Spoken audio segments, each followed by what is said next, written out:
yang kerja di luar negeri, kalau menurut saya ya selain di dalam negeri, ke luar negeri juga didorong.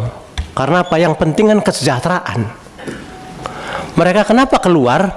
Karena mereka UMR misalkan di Jepang tuh 49 juta, Korea 30 juta. Nah, lihat dari situ, lalu Taiwan 20 juta.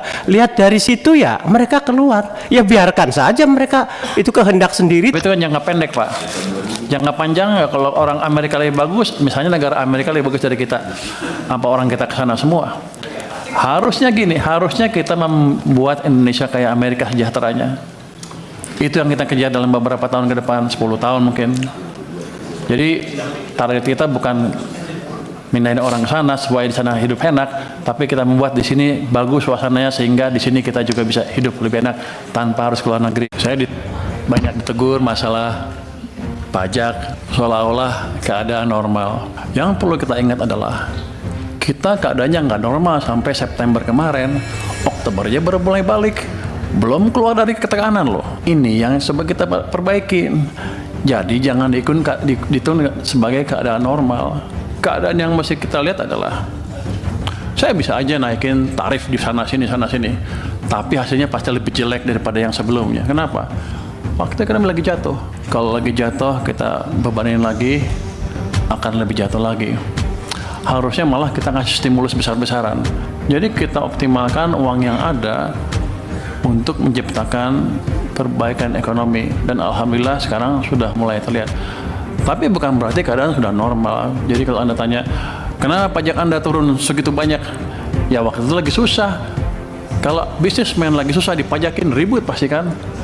Uangnya juga nggak ada. Orang lagi rugi. Jadi itu yang mesti ditaruh di kepala kita bersama-sama ya. Emang saya akuin pengumpulan pajak masih di bawah target. Akan kita perbaiki ke depan. Tapi tolong diingat juga, sampai September, Oktober itu kita enggak ideal kondisinya. Apa mau kita tekan masyarakat kita, pengusaha kita pasti hancurnya. Saya juga pengennya pajaknya maksimal, terutama anggota DPR pajaknya kita naikin ya. Menteri Keuangan Purbaya kembali memperlihatkan kualitasnya ketika berhadapan dengan DPR berbicara mengenai tenaga kerja Indonesia. Pihak DPR mengatakan bekerja di luar negeri tidak masalah.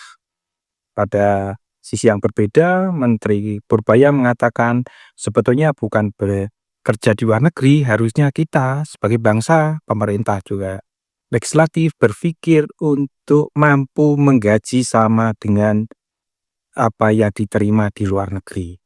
Ini dua sisi yang bertolak belakang. Karena apa?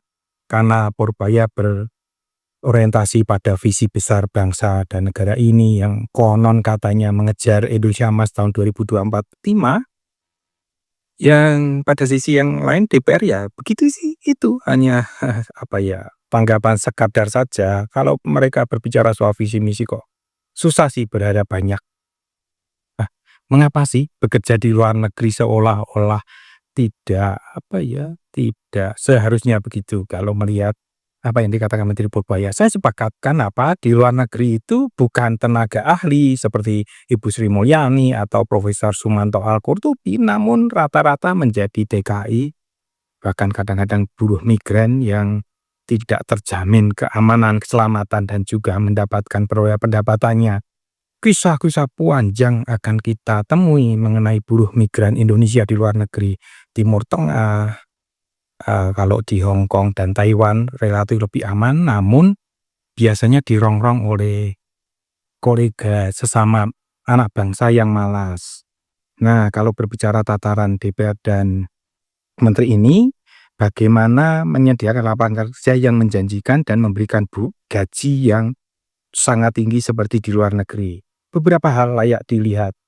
Di sini ini menjadi aneh dan juga seolah-olah naif ketika pejabat tinggi dan tertinggi negara itu begitu banyak tunjangan-tunjangan sehingga gajinya unlimited. Sedangkan buruh itu hanya UMR saja masih ngos-ngosan perjuangan. Seolah-olah kelihatannya elit-elit negeri ini, Menteri Purbaya dan juga DPR tidak paham apa yang terjadi mengenai penggajian dan juga pengupahan di negara ini.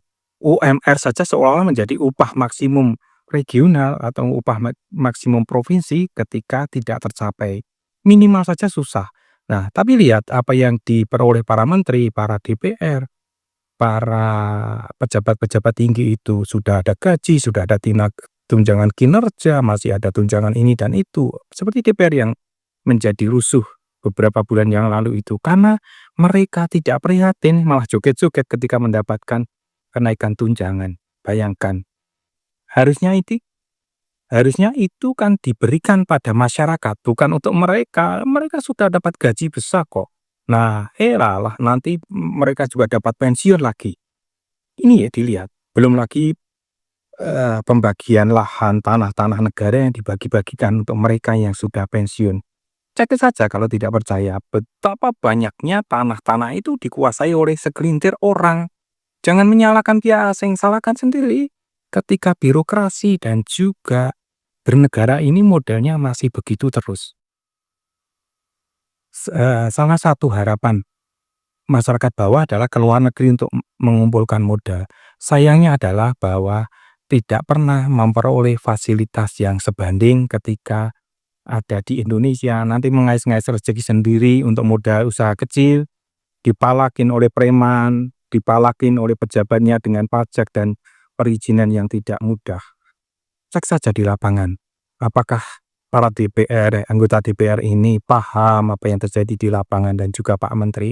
Saya kira kok tidak. Bagaimana susahnya menciptakan usaha sendiri untuk mempertahankan sekadar hidup. Sekadar hidup loh ini, belum lagi kalau bicara untuk bisa berdaya bersama dengan pihak-pihak yang ya gampangannya saudara sendiri, kerabat, teman itu.